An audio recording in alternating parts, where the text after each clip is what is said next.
Como a história da destruição de Sodoma e Gomorra poderia alterar sua visão de vida hoje? Em um mundo repleto de mistérios e reviravoltas inesperadas, estamos prestes a revelar segredos profundos que desafiarão suas crenças atuais. Prepare-se para uma jornada emocionante repleta de controvérsias, afirmações audaciosas e revelações cativantes. Eu garanto que você não vai querer perder um momento deste vídeo. Portanto, junte-se a nós nesta aventura de mente aberta e prepare-se para ficar maravilhado. Na narrativa encontramos Abraão calmamente sentado na entrada de sua casa, sob o intenso calor do meio-dia. De repente, ele avista 3 estranhos ao longe e corre imediatamente em direção a eles. Saindo de sua casa, ele se curva profundamente como sinal de respeito.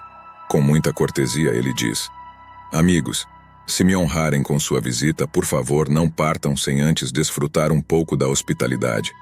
Permitam-me oferecer água para lavarem seus pés e descansarem à sombra destas árvores. Deixe-me também oferecer-lhes pão para recuperar suas energias, antes de continuarem sua jornada, pois foram gentis o suficiente para pararem aqui." Os viajantes aceitam prontamente sua oferta, e Abraão rapidamente instrui seus servos a seguirem suas ordens. Em seguida, ele se apressa para dentro da casa e fala com Sara, sua esposa, para preparar rapidamente 3 generosas porções da melhor farinha disponível. Abraão, sem demora, começa a trabalhar. Ele amassa a farinha e molda o pão habilmente. Então, rapidamente, ele corre para o rebanho e seleciona um bezerro jovem e robusto, entregando-o a um servo para a preparação. Enquanto isso, ele providencia coalhada fresca, leite e a carne sendo cozida, e serve tudo para os visitantes sob a generosa sombra da árvore. Ele permanece ao lado deles, atencioso e cortês, enquanto eles desfrutam da refeição. Logo, a curiosidade dos viajantes se volta para Sara, a esposa de Abraão. Ele prontamente responde que ela está na tenda. Um dos visitantes então faz uma declaração surpreendente: "Não duvide, eu a visitarei novamente na mesma época no próximo ano, e Sara, sua esposa, terá um filho." Ouvindo discretamente atrás da porta da tenda, Sara não pôde deixar de sorrir silenciosamente. Nessa fase da vida, tanto Abraão quanto Sara já eram idosos, tendo vivido muitos anos. Sara, em particular, já havia ultrapassado a idade de conceber filhos. Diante das palavras do Senhor, ela não pôde deixar de rir de incredulidade, questionando-se: "É possível, após todos esses anos, experimentar a alegria da maternidade quando meu marido e eu já somos velhos?" O Senhor então se dirige a Abraão. Por que Sara riu, duvidando da possibilidade de conceber um filho em sua velhice? "Há algo maravilhoso ou difícil demais para mim, o Senhor, fazer na hora designada. Quando eu retornar na próxima estação, Sara terá um filho." Sara, surpresa, nega ter rido por medo, mas o Senhor insiste: "Não, você riu." Depois disso, os homens se levantaram e olharam em direção a Sodoma, e Abraão os acompanhou para se despedir deles. O Senhor ponderou se deveria esconder de Abraão, seu amigo e servo, o que estava prestes a acontecer. Ele considerou que Abraão estava destinado a ser o patriarca de uma grande nação, e que todas as nações da terra seriam abençoadas por meio dele. Ele foi escolhido para instruir e guiar seus filhos e toda a sua casa a seguir os caminhos do Senhor, praticando o que é justo e correto, para que o Senhor pudesse cumprir a promessa feita a ele. Então, o Senhor revelou que o clamor contra Sodoma e Gomorra era imenso, e que o pecado cometido por elas era extremamente grave. Ele decidiu descer pessoalmente e avaliar se as ações dos habitantes dessas cidades eram realmente tão más quanto o clamor que havia chegado até ele indicava. Se não fossem, ele saberia. Com isso, os 2 homens partiram em direção a Sodoma enquanto Abraão permanecia diante do Senhor. Abraão se aproximou e perguntou: "Você realmente destruiria a cidade sem poupar os 50 justos que vivem nela? Certamente você não agiria dessa maneira, tratando os justos e os ímpios da mesma forma, destruindo ambos. O juiz de toda a terra não deveria agir com justiça?" A isso, o Senhor concordou: "Se eu encontrar 50 justos na cidade de Sodoma, pouparei toda a cidade por causa deles." Com grande humildade, Abraão persistiu: "Eu, que sou apenas pó e cinzas, me atrevo a falar com você, Senhor. E se houver apenas 5 a menos que 50 justos, você ainda destruiria toda a cidade por causa desses 5? O Senhor respondeu: "Se eu encontrar 45 justos, não a destruirei." Abraão continuou a perguntar: E se houver apenas 40 justos? Deus respondeu: por causa dos 40 não a destruirei. Com respeito, Abraão insistiu: e se forem encontradas apenas 30 pessoas justas? O Senhor assegurou: não a destruirei se houver 30. Persistente, Abraão perguntou novamente: permita-me falar mais uma vez. E se houver apenas 20 pessoas justas? O Senhor respondeu: por causa das 20 não destruirei a cidade. Finalmente, Abraão perguntou respeitosamente: e se forem encontradas apenas 10 pessoas justas? Deus respondeu: por causa das 10, não destruirei a cidade. Após concluir sua intercessão, o Senhor partiu, e Abraão voltou ao seu lugar.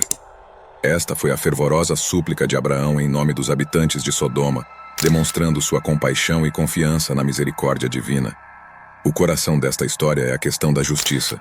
Conforme a narrativa se desenrola, fica claro que, embora Deus tenha o poder de realizar qualquer coisa, a pergunta premente é: Ele agirá com justiça? As respostas de Deus às súplicas de Abraão revelam a resposta a esta profunda questão. Curiosamente, Deus tinha um propósito duplo ao revelar seu plano. Todas as nações seriam abençoadas por meio de Abraão. Assim, Deus informou a ele que a cidade de Sodoma seria destruída antes que essas bênçãos pudessem vir por meio dele. Além disso, Abraão tinha o dever de ensinar a seus descendentes o que é certo e justo para que pudessem desfrutar das bênçãos divinas. Se a maldade do povo fosse completa, eles seriam julgados de acordo. Abraão acreditava firmemente que havia pessoas justas em Sodoma, levando-o a apelar para o senso de justiça de Deus. Sua intercessão mostra a grandeza de seu caráter. Ele orou pela salvação de todos nas cidades, tanto ímpios quanto justos, por causa dos justos entre eles. Anteriormente, Abraão havia resgatado pessoalmente essas pessoas durante uma batalha. Agora, ele intercedia por elas com a mesma coragem, perseverança e generosidade que havia demonstrado em seu resgate físico. Embora alguns leitores possam se surpreender com a forma de negociar de Abraão com Deus, suas orações foram oferecidas com genuína humildade e profundo respeito. Ele suplicou pela justiça e preservação de Sodoma. Mesmo ao sugerir as condições de 50, 45, 40, 30, 20 ou mesmo 10 pessoas justas, Abraão não estava tentando persuadir Deus a agir contra sua vontade. A oração de Ló por Zoar, por outro lado, foi notavelmente diferente. Este contraste destaca o tema da justiça entre aqueles que receberão as bênçãos de Deus, enfatizando a importância da justiça divina e da misericórdia na história. Essas verdades devem ser tão significativas para Israel quanto foram para Abraão, que as expressou por meio de uma intercessão compassiva. No capítulo 19 do Gênesis, nos deparamos com um episódio poderoso. Ao anoitecer, 2 anjos chegaram a Sodoma e encontraram Ló sentado junto ao portão da cidade. Ao vê-los, ele imediatamente se levantou para recebê-los e, inclinando o rosto ao chão, os convidou: por favor, meus senhores, venham à casa de seu servo. Passem a noite e lavem seus pés, para que possam levantar-se cedo e seguir seu caminho. No entanto, os anjos inicialmente recusaram, insistindo em passar a noite na praça. Mas Ló foi tão persistente em seu convite que eles eventualmente aceitaram e foram para sua casa, onde ele preparou um banquete com vinho e pão ázimo, e comeram juntos antes de descansarem. Os habitantes da cidade, jovens e velhos de todos os cantos de Sodoma, cercaram a casa e exigiram que Ló entregasse os visitantes para que pudessem conhecê-los intimamente. Ló saiu para encontrá-los, fechando a porta atrás de si para proteger seus hóspedes. Ele ofereceu suas 2 filhas virgens no lugar dos homens, suplicando à multidão para não cometerem um ato tão vil. Este episódio não apenas ilustra a profunda depravação de Sodoma, mas também enfatiza o valor da hospitalidade e proteção na cultura da época, bem como demonstra a tentativa de Ló de preservar esses valores mesmo em situações extremamente perigosas. Em seguida, os homens, que eram anjos, estenderam suas mãos, puxaram Ló para dentro da casa e fecharam a porta. Os anjos então perguntaram a Ló se ele tinha outros membros da família em Sodoma, filhos, filhas ou qualquer outra pessoa na cidade, e o instruíram a tirá-los de lá. Eles explicaram que estavam lá para destruir a cidade porque o clamor contra ela tinha se tornado tão intenso diante do Senhor, que ele os tinha enviado para demoli-la. Ló saiu para falar com seus genros, que estavam comprometidos com suas filhas, e disse a eles: Levantem-se, saiam deste lugar, pois o Senhor está prestes a destruir a cidade. No entanto, para seus genros, ele parecia estar brincando, e eles não levaram a sério. Ao amanhecer, os anjos apressaram Ló, dizendo: Levanta-te, toma tua mulher e tuas 2 filhas que aqui estão, para que não pereças no castigo da cidade. No entanto, Ló hesitou, e os homens, por misericórdia do Senhor e em consideração a Abraão, seguraram suas mãos, as mãos de sua mulher e de suas 2 filhas, e os conduziram para fora da cidade. Quando estavam fora, um dos anjos insistiu: Fuja para salvar sua vida, não olhe para trás, e não pare em nenhum lugar do vale. Escape para as montanhas, para que não sejas consumido. Esse momento destaca a gravidade da situação em Sodoma e a misericórdia do Senhor para com Ló e sua família, dando-lhes uma chance de escapar da destruição iminente. Mas Ló disse a eles: Oh não, meus senhores, por favor, ouçam-me. Vosso servo encontrou favor diante de vós, e vós mostrastes grande bondade ao salvar minha vida. No entanto, não posso fugir para as montanhas, pois o desastre me alcançaria, e eu morreria. Olhai, há uma cidadezinha próxima para onde podemos fugir, e é pouco habitada. Por favor, deixai-me escapar para lá, para que minha vida seja salva. O anjo respondeu: Está bem, concederei também este pedido. Não destruirei a cidade que mencionaste. Apresse-se, refugie-se lá, pois nada posso fazer até que lá chegueis. Portanto, a cidade foi chamada Zoar, que significa pequena. Os anjos tiveram que literalmente arrastar Ló para fora da cidade na manhã seguinte. Certamente o Senhor estava mostrando misericórdia ao poupar Ló por causa de Abraão. No entanto, mesmo depois de ser resgatado, Ló ainda procurou uma concessão dos anjos, desejando ir para a pequena cidade de Zoar. Essa cena permaneceria como um lembrete constante para Israel, do momento em que Ló hesitou e teve que ser arrastado para a segurança. Isso nos leva a questionar por que alguns dos povos de Deus se envolvem com um mundo corrupto, em vez de fugir de uma sociedade destinada à destruição. Quando Ló chegou em Zoar, o sol já havia nascido.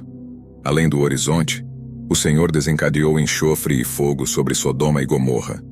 Do reino celestial ele obliterou essas cidades, todo o vale e todos os seus habitantes, juntamente com a terra circundante. A esposa de Ló, desobediente e curiosa, olhou para trás em direção a Sodoma e foi transformada em uma coluna de sal como consequência. Na manhã seguinte, Abraão se levantou cedo e foi ao lugar onde tinha estado diante do Senhor. Ao contemplar Sodoma, Gomorra e toda a região do Vale do Mar Morto, ele viu fumaça subindo como a fumaça de uma fornalha. Quando Deus devastou e aniquilou as cidades, incluindo Sodoma, ele se lembrou de Abraão e assim facilitou a fuga do sobrinho de Abraão, Ló, da destruição. No meio desta imensa calamidade que viu a destruição das cidades onde Ló habitara, o Senhor exterminou as cidades iníquas e toda a planície com enxofre ardente. Alguns especulam que depósitos de enxofre surgiram da terra e caíram do céu em chamas ardentes. A esposa de Ló, que olhou para trás apesar do aviso, tornou-se uma estátua de sal, um lembrete claro de sua desobediência. A espessa fumaça observada por Abraão foi consequência da queima do enxofre. Embora Deus tenha julgado os pecadores nas cidades da planície, ele também se lembrou de Abraão. Ele considerou o apelo de Ló e o resgatou do desastre. Temendo ficar em Zoar, Ló subiu as montanhas com suas 2 filhas e refugiou-se numa caverna. A filha mais velha disse à mais nova: Nosso pai é velho e não há homem na terra que esteja conosco da maneira habitual para ter filhos. Vamos embebedar nosso pai com vinho e deitar-nos com ele para garantir que nossa família continue. Naquela noite, eles executaram o plano, e a filha mais velha deitou-se com o pai, que ele estava tão embriagado que não sabia quando ela foi dormir ou quando se levantou no dia seguinte. Veja, eu me deitei com meu pai ontem à noite, disse o mais novo ao primogênito. Vamos fazer você se deitar com ele para que possamos preservar nossa família por meio dele, já que ele está novamente embriagado com vinho esta noite. Isso também foi o que fizeram naquela noite. Quando a mais nova se levantou e se deitou com ele, ele não sabia quando ou ao se levantar. Ambos os filhos de Ló conceberam do próprio pai dessa maneira. O filho do primogênito foi nomeado Moabe, que significa do pai, e ele é o ancestral dos moabitas até os dias de hoje. A filha mais nova também deu à luz e o chamou de Ben-Ami, que significa filho de meu parente, e seus antepassados continuam a ser amonitas. Esta história final descreve o que aconteceu com as duas filhas de Ló em uma caverna nas montanhas. Em um primeiro momento, ela se refugiou em Zoar devido ao seu medo de fugir para as montanhas. Mas, paradoxalmente, acabou deixar Zoar para as montanhas e viver em uma caverna, em oposição ao avançado sociedade de Sodoma, da qual ele havia se afastado. Considerando que sua probabilidade de se casar novamente era muito baixa, após a morte de seus noivos, as duas filhas se alternaram para buscar seu pai, bêbado, para ter relacionamento com ele. A influência de Sodoma sobre eles é demonstrada por seus atos de incesto. Deram à luz Ben-Ammi e Moabe, respectivamente, e seus descendentes formaram os Amonitas e os Moabitas. Os adversários incessantes de Israel. Moabe significa do pai, enquanto Ben-Ammi significa filho do meu parente. Etimologias que perpetuaram a maldade desses adversários de Israel. O capítulo em questão. Esta narrativa não apenas relata o julgamento divino sobre uma civilização cananeia moralmente falida, mas também serve como um aviso severo. A história de Ló funciona como um lembrete poderoso das complexidades da natureza humana e dos desafios de viver em uma sociedade que não reflete nossos valores. Apesar de Ló ser descrito como um homem íntegro, hospitaleiro e generoso, e até mesmo como um líder comunitário que servia como juiz nas portas da cidade, um local público onde ocorriam transações legais e comerciais, sua vida em Sodoma destaca-se a dificuldade de manter a integridade pessoal em um ambiente moralmente corrupto. Ló esforçou-se para filtrar a maldade de seus concidadãos, oferecendo conselhos para uma vida boa e conhecendo tanto a verdade quanto a justiça, a retidão e o mal. Ele é descrito como um homem justo, mas que era atormentado diariamente pelas práticas perversas daqueles iníquos, conforme mencionado. Apesar de sua denúncia do estilo de vida em Sodoma, Ló foi atraído pelo conforto e prosperidade que a sociedade de Sodoma oferecia, preferindo os benefícios materiais à simplicidade e retidão da vida nas colinas. Em Gênesis relata como Ló, fascinado pela fertilidade e beleza do Vale do Jordão, escolheu viver na planície do Jordão, que era bem irrigada antes da destruição de Sodoma e Gomorra, comparáveis até mesmo ao Jardim do Senhor ou à terra do Egito, até Zoar. Essa escolha marcou o início de sua crescente associação com Sodoma, destacando como gradualmente os valores da cidade passaram a dominar sua vida. A chegada dos visitantes celestiais foi um momento decisivo, revelando a hipocrisia de Ló. Apesar de sua aparência piedosa, suas palavras não foram levadas a sério. Embora moralmente consciente do grande mal que o rodeava, ironicamente destaca o desafio de preservar a integridade pessoal em um ambiente moralmente corrupto. Ao dar conselhos sobre uma vida virtuosa, ela tentou eliminar a maldade de seus concidadãos e aprendeu o bem, o mal, a retidão e a verdade. Ele é caracterizado como um indivíduo justo, atormentado todos os dias pelas práticas maliciosas dos iníquos, como mencionado na segunda. Ainda assim, apesar de sua denúncia do modo de vida de Sodoma, se alguém julga os outros com severidade, é por causa da sua extrema maldade. Isto também pode servir como uma lição sobre o perigo de ser cativado pelos maus caminhos dos cananeus. Entender como Deus tratou os cananeus nos ensina como devemos viver. Não nos apegarmos ao mundo para seus desejos, pois eles são passageiros. Ficar encantado com os sistemas corruptos deste mundo é arriscado e imprudente sob o julgamento de Deus, pois eles estão destinados à destruição rápida e completa. Quando Jesus falou para seus discípulos sobre um tempo futuro de grande agitação, ele se referiu à esposa de Ló e à destruição de Sodoma e Gomorra, instando: lembrai-vos da mulher de Ló. Ele enfatizou que aqueles que tentam se apegar a esta vida mundana irão perdê-la, enquanto aqueles que abandonam os apegos mundanos preservarão a sua verdadeira vida. Se um incrédulo priorizar os ganhos mundanos, perderá tanto este mundo como a vida futura. Jesus também observou que se os milagres realizados em Cafarnaum tivessem sido feitos em Sodoma, o seu povo teria se arrependido, mostrando que o julgamento de Deus é baseado na compreensão, e que os pecadores enfrentarão um castigo mais severo do que a mera destruição física. Você ficou cativado pelo que leu? Não perca mais conteúdos exclusivos do nosso canal. Siga, curta, comente e compartilhe para continuar recebendo conteúdo esclarecedor. Estamos ansiosos para interagir com você em nossos próximos vídeos. Até lá, tome cuidado.